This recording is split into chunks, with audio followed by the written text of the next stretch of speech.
ओं नमो भगवते वासुदेवाय। नारायणं नमस्कृतं नरं चैव नरोत्तमं देवीं सरस्वती व्यासं ततो जयमुदीरयेत्। मूकं करोति वाचालं पङ्गुं लङ्घयते गिरिं यत्कृपातमहं वन्दे परमानन्दमाधवं। निगमकल्पतरुर्गलितं फलं सुखमुखदमृतद्रवसंयुतं पिबत भागवतं रसमालयं मुहुर्मुहुः रसिका भुवि भावुकाः।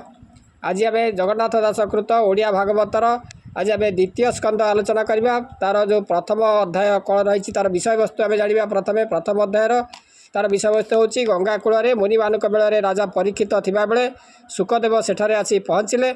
राजा तांको प्रणाम करी तांकर पूजा कले। तांकर विश्वास है जे मरण काल सुखंकर संग लाभ पाई ये भव संसार पारी होइजिबी।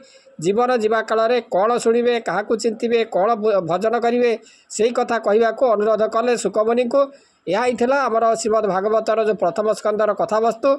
एथर आम जाना जो द्वितीय स्कंदर जो माने कथावस्तु कौन रही ना। परीक्षित महाराजा को सुखमुनि कहले जे संसार में जो गृहस्थ मैंने से इंद्रिय मान द्वारा वशीभूत हो कुटुंब पोषिबारे से दिन बीतई था एवं विष्णु माया मृत्यु को आखि आगे देखी सुधा से अज्ञानतवशत से लोके ताको सुख आगे तांकर जो सुख आगे भ्रमण करती निजर आखि आगे विष्णु माने मृत्यु को आखि आगे देखी सुधा से अज्ञानवशत ताकू से सुख आशारे भ्रमरे पड़ी था एवं विष्णु माने मुहूर्तक हेले सुधा कृष्ण कथा से शुणती ना कि कृष्णकर नाम उच्चारण करती ना। जदि से मुहूर्ते सुधा भगवान कृष्णकर नाम शुणिबे बा तांकर नाम उच्चारण करेंगे ताहले से उद्धार पाई जाती। पूर्व काल खट्टांग नाम जड़े राजा थे एवं देवता मानू से संतुष्ट करी तांकर आयुष केते बोली से पचारते से देवता माने कहले जे आउ मुहूर्ते अच्छी तुम आयुष। तेणु से जो मुहूर्तक से कृष्ण नाम उच्चारण करी कृष्ण देहरे से लीन हो गले। तेणु राजा तुमर तो आहरी 7 दिन बाकी अच्छी। तेणु तुम्हें कौन कर ना जो कृष्णकर कथारे जो संसार कथा न भावी तुम्हें कृष्णकर कथा तुम्हें भाव कृष्णकर पाद तले तुम्हें मन लगाओ। यही मन दुष्ट स्वभाव हेतु रज एवं तम गुणपन्न। तेणु भक्ति धारण जोग प्राप्ति घटे। तेणु यही शरीर विराट यही शरीर में विराट पुरुष अच्छा तांकर पाद मूल पाताल तांकर पादर अग्र एवं पछरे रही पछ पाखरे रही रसातल एवं जंघरे रही तलातल तापर जानुदय सुतल उरुरे वितल जघन महितल एवं नाभिरे रही नभस्थल। कक्ष हूँ स्वर्लोक कंठ हूँ महलोक मुख हूँ जनलोक ललाटे अच्छा तमलोक एवं शिर देश अच्छा सत्यलोक। तेणु यही भाव में 14 भुवन विराजित।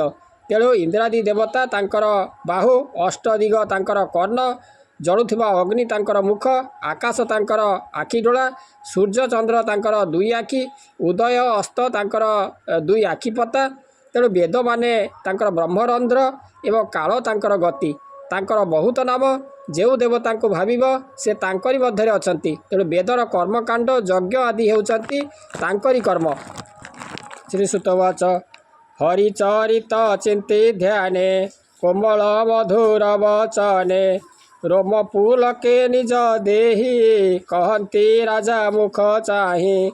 हे भाग्यवंत नृपवर गरिष्ठ प्रश्न ए तोहर पचारू जीव लोक हिते जे प्रश्न अच्छी तोर चिते श्रोतव्य प्रश्न अच्छी जेते आगम निगम उकते सहस्र सहस्र प्रकारे प्रश्न जे अच्छी ए संसारे इंद्रिय बसे गृहे थाई आत्मा रहिते ज्ञान नाही आयुष क्षय न जानती विषय अर्थ नित्य चिंती निद्राह रही अर्ध बेल अथवा बधु संग मेल दिवसे अर्थ चिंता कूल कुटुंब भरणे व्याकुल पुत्र कलत्र धन पाई आनंदे तांक मध्य थाई विष्णुर माया नित्य चिंती निकटे मृत्यु न देखती मरण देखु थाई डोले अज्ञाने भ्रमे सुख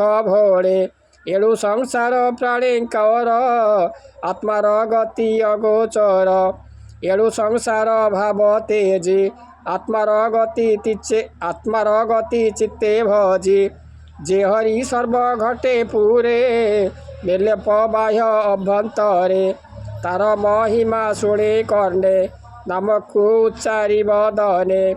ଏକଥା ସାଂଖ୍ୟ ଯୋଗେ ଜାଣି ସ୍ୱଧର୍ମ ନିଷ୍ଠା ପରିମାଣି। ଜନ୍ମର ଲାଭ ଏ ପ୍ରମାଣ ଅନ୍ତେ ସୁମରେ ନାରାୟଣ। ପୂର୍ବେ ନିର୍ମଳ ମୁନି ଯେତେ ତତ୍ତ୍ୱ ବିଚାରି ବେଦ ମତେ। ବିଧି ନିଷେଧ ଦୂର କରି କୃଷ୍ଣର ଭାବ ହୃଦେ ଧରି। ଏଣୁ ସୁସାଧୁ ଧର୍ମ ବାଣୀ ବ୍ରହ୍ମ ସମାନେ ପରିମାଣି। ଦ୍ୱାପର ଯୁଗ ଆଦି କାଳେ ମୋହି ଅନେକ ଶିଷ୍ୟ ମେଳେ। ମୋର ଜନକ ବ୍ୟାସ ମୁନି ତାଙ୍କର ଶିକ୍ଷା ମୁହିଁ ଘେନି। ନିର୍ଗୁଣ ମାର୍ଗେ ଦୃଢ଼ ଚିତ୍ତ ବିଷ୍ଣୁର ଭାବ ହେଲା ଜାତ। ନିଶ୍ଚଳ ଯୋଗେ ମନ ଥୋଇ ଯାହା ଅଭ୍ୟାସ କରିବ ଏ। କହିବା ତୋର ଆଗେ ତାହା ଶୁଣ ରାଜନ ପୂର୍ଣ୍ଣ ଦେହା। ଯେ ଭାଗବତ ବାଣୀ କର୍ଣ୍ଣେ ଶୁଣନ୍ତି ଶ୍ରଦ୍ଧା ଅବଧାନେ। ମୁକୁନ୍ଦ ପାଦେ ତାଙ୍କ ମନ ନିଶ୍ଚଳେ ରହେ ସଦିନୁ ଦିନ। ନିର୍ଭୟ ପଥେ ଚିତ୍ତ ରହେ ତାଙ୍କୁ ନ ଲାଗେ ମୃତ୍ୟୁ ଭୟେ। ଯୋଗ ଅଭ୍ୟାସୀ ଯୋଗୀ ଜନେ ଦୀର୍ଘେ ବଞ୍ଚନ୍ତି ଯୋଗ ଧ୍ୟାନେ। ମୁହୂର୍ତ୍ତ ମାତ୍ର କୃଷ୍ଣ ବାଣୀ ଯେ ଶୁଣେ ଯେ ବା ମୁଖେ ଭଣି। ଯେ ପ୍ରାଣୀ ଆତ୍ମାକୁ ଉଦ୍ଧରେ କି ଭାବ ବହୁ ସମ୍ବତ୍ସରେ। ପୂର୍ବେ ଖଟ୍ଟାଙ୍ଗ ରାଜା ଥିଲା ସ୍ୱର୍ଗେ ଦେବଙ୍କ ହିତ କଲା। ରିପୁ ନିବାରି ଗୁରୁ ପାଶେ ମିଳିଲା ଭକ୍ତି ରବିଶ୍ୱାସେ। ଦେବେ ବୋଇଲେ ମାଗବର ତା ଶୁଣି କହେ ନୃପବର। ଆୟୁଷ ଅଛି ମୋର ଯେତେ ଦେବେ କହିଲେ ଶାସ୍ତ୍ର ମତେ। ମୁହୂର୍ତ୍ତେ ଅଛି ତୋ ଜୀବନ ତା ଶୁଣି ସନ୍ତୋଷ ତା ମନ। ବୋଲଇବରେ କାର୍ଯ୍ୟ ନାହିଁ କ୍ଷୀଣ ଆୟୁଷ ମୋର ଦେହି। ମୁହୂର୍ତ୍ତେ ନାମ ଉଚ୍ଚାରିଲା ଅନ୍ତେ ସେ ଗୋବିନ୍ଦେ ପଶିଲା। ଏତେ ଶପଥ ଦିନ ଯାଏ ଏବେ ଶପଥ ଦିନ ଯାଏ। ଜୀବନ ଅଛି ତୋର ଦେହେ ଏବେ ହରିଙ୍କୁ ଆଶ୍ରୟ କର। ଶ୍ରବଣେ ବଦନେ ଉଚ୍ଚାର ଯେ ଅନ୍ତକାଳେ ହରିବାଣୀ। ମୁଖେ ଉଚ୍ଚାରି କର୍ଣ୍ଣେ ଶୁଣି ଯେତେ ବିଷୟ ଆତ୍ମାଭେଦୀ। ଅସଙ୍ଗ ଅସ୍ତ୍ରେ ତାହା ଛେଦି ବେଗେ ପଶନ୍ତି କୃଷ୍ଣ ଭାବେ। ଶୁଣ କହିବା ତୋର ଏବେ। ଯେ ପ୍ରାଣୀ ଅନ୍ତ କାଳେ ଜାଣେ ଆତ୍ମାର ଗତି ମନେ ଗୁଣେ। ଗୃହ ଉପେକ୍ଷୀ ଚଳେ ବନେ ତପ ଆଚରେ ଦୁଃଖ ଶ୍ରମେ। ସ୍ନାନକୁ ସାରି ଶୀତ ଜଳେ ବସି ନିଶ୍ଚଳେ ବୃକ୍ଷ ମୂଳେ। ଅଭ୍ୟାସ କରି ଶୁଦ୍ଧ ମନେ ତ୍ରିବୃତ ବ୍ରହ୍ମ ସୁମରଣେ। ପ୍ରାଣ ପବନ ଯୋଗେ ରୁନ୍ଧି ସକଳ ଇନ୍ଦ୍ରିୟ ନିରୋଧି। ବୁଦ୍ଧି ସାରଥି ଆଶ୍ରୟ କରି ବିଷୟ ସମୂହ ନିବାରି। କର୍ମେ ଚଞ୍ଚଳ ମନ ଚଳେ ନିରପି କୃଷ୍ଣ ପାଦ ତଳେ। ଏକା ଶରୀର ଚିନ୍ତି ନିତେ ବଞ୍ଚିବ ଅନୁକ୍ଷଣେ ଶ୍ରାନ୍ତେ। ମନକୁ ନିର୍ବିଷୟ କରି ସକଳ ଚିନ୍ତା ନ ସୁମରି। ମନ ପ୍ରସନ୍ନ ଯେତେବେଳେ ଜ୍ଞାନ ପ୍ରସର ନିଶ୍ଚଳେ। ସ୍ୱଭାବେ ମନ ଦୁଷ୍ଟପଣେ ଆବୃତ ରଜ ତମ ଗୁଣେ। ଏଣୁ ଧାରଣା ଆଶ୍ରୟ କରି ମନର ମଳ ଅପହରି। ଏମନ୍ତେ ଯୋଗର ଧାରଣ ଯୋଗୀର ଭକ୍ତିର ଲକ୍ଷଣ। ରାଜଉବାଚ ଧାରଣା ଯୋଗ ଚିତ୍ତେ ଧରି ଏମନ୍ତେ ତରେ ବ୍ରହ୍ମଚାରୀ। ଧାରଣା ହୃଦେ ସୁନିଶ୍ଚଳ ବେଗେ ହରଇ ମନୋମଳ। ଯୋଗୀଙ୍କ ଧାରଣା ଏମନ୍ତେ ଶାସ୍ତ୍ରର ଅନୁଭବ ମତେ। ଗୁରୁ ବଚନ କେବା ଜାଣେ ଯୋଗ ଧାରଣା ପରିମାଣେ। ଏଣୁ ଅଭ୍ୟାସ ପ୍ରାଣୀ କରେ ଏମନ୍ତ ମନୁମଳ ହରେ। ଶ୍ରୀଶୁକବାଚ ଜିତ ଆସନ ଜିତ ପ୍ରାଣ ଜିତ ବିଷୟ ଇନ୍ଦ୍ରିଗଣ।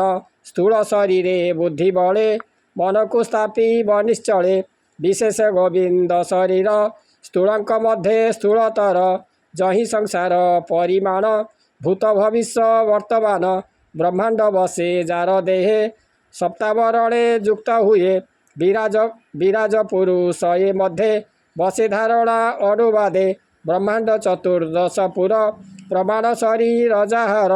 ଶୁଣ କହିବା ଅଧ ଊର୍ଦ୍ଧ୍ୱେ ବିରାଟ ପ୍ରତି ଅଙ୍ଗ ମଧ୍ୟେ। ପାତାଳ ବସେ ପାଦ ତଳ ତା ପାଦ ଅଗ୍ରେ ରସାତଳ। ଚରଣ ଗୁଳ୍ପ ମହିତଳ ଜଙ୍ଘ ଯୁଗଳ ତଳାତଳ। ସୁତଳ ବସେ ଜାନୁ ଯୁଗେ ବିତଳାତଳ ଉରୁ ଭାଗେ।